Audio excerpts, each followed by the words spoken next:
नमस्कार मंडळी, मी आहे मुरुड जंजिरामध्ये आणि माझ्या घरापासून ना अगदी 2 ते 3 मिनिटावर समुद्र आहे. इतक्या जवळ समुद्र असताना घरात कशाला बसून राहायचं, म्हणून मी आणि माझी मैत्रीण दोघीजणी मिळून समुद्रावर आलेलो आहोत.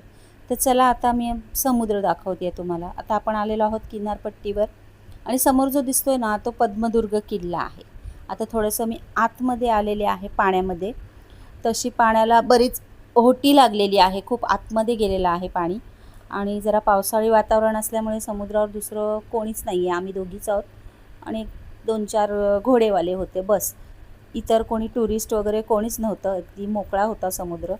त्यामुळे आम्हाला पण छान वाटलं अगदी तिथे खेळायला वगैरे, थोडंसं पाण्यात खेळायला. पाण्याचा मोह तर काय आवरत नाही समुद्रावर गेल्यावर, पण आम्ही फार आतमध्ये गेलो नाही कारण पाण्याला ओहोटी लागलेली होती आणि इतर कोणी माणसं पण नव्हते. त्यामुळे अगदी आम्ही किनाऱ्यावरच मज्जा करत होतो. आणि हा माझ्या आवडीचा खेळ, वाळूमध्ये थोडंसं काहीतरी असं खेळायचं. कुठे खेकडे विकडे दिसले तर त्यांच्यासोबत थोडंसं त्यांना शोधण्याचा प्रयत्न करायचा वगैरे, हे आवडतं मला सगळं.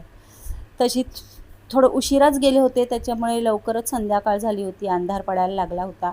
पण तरीसुद्धा घरी येण्यासाठी काही पाय निघत नव्हते समुद्रावरून.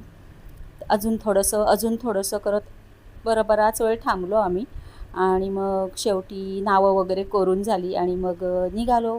वरती आलो किनाऱ्यावरून आणि मग नुसतंच कुठे घरी जायचं. मग गोपाळ भैयाकडे थोडीशी आमची आवडती भेळपुरी खाल्ली, शेवपुरी खाल्ली. अगदी टेस्टी शेवपुरी असते तिच्याकडे. आणि मग असं करून आमचा दिवस संपवला आम्ही.